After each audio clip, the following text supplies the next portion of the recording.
Tutorial guys kung paano to gawin. Una, gawa ka lang ng video. Ikaw na bahala mag-acting dyan. Tapos, punta na tayo sa CapCut. New project. Then, iselect yung video yung ginawa mo. Then, add one.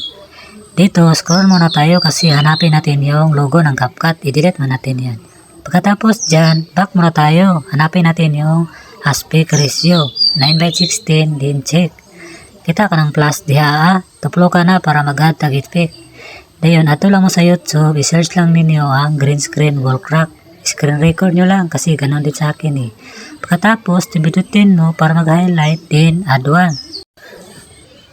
Dayon, dito muna tayo. Tapos, pindutin mo para mag-highlight, hanapin natin yung transform, airside natin. Kita ka ng puti na sa taas, i-drag natin yan pababa. Pagkatapos, dyan i-check. Tapos, pindutin para mag-highlight, hanapin natin yung overlay para malaglag natin. Pagkatapos dyan, i-drag mo lang doon sa dulo. Then, pindutin mo para mag-highlight, then hanapin natin yung remove PG, chroma key, tapos i-drag mo yun sa kabila. Pagkatapos dyan, pindutin mo para mag-highlight, tapos hanapin natin yung adjust. Ayan, adjust. Dito, scroll na muna tayo. Hanapin natin uli yung HSL. Pindutin ang green, tapos i-drag mo lang sa unahan. Pagkatapos dyan, check mo lang. Tapos, dito muna tayo. Pindutin mo uli para mag-highlight. Then, yung nasa taas, i-drag mo lang para baliktarin. Ipantay mo lang yung sa kamay. Hindi matamaan ang kamay ba?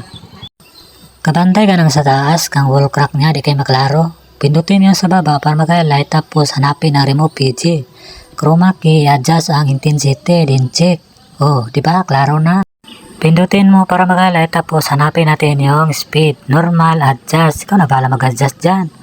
Tapos, pindutin mo para mag-highlight, then hanapin natin yung freeze.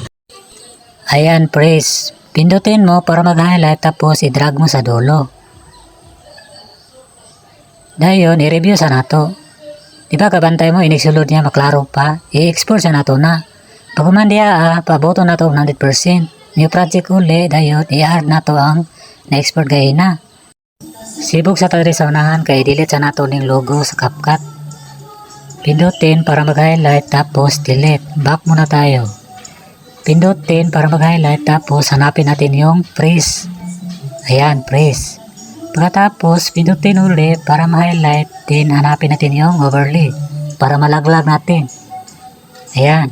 Pagkatapos, i-drag mo lang sa unahan. Ipantay mo lang doon yung hindi matamaan yung kamay niya. Ayan, pwede na yan. Tapos, pindutin para mag-highlight, tapos hanapin natin yung remove PG.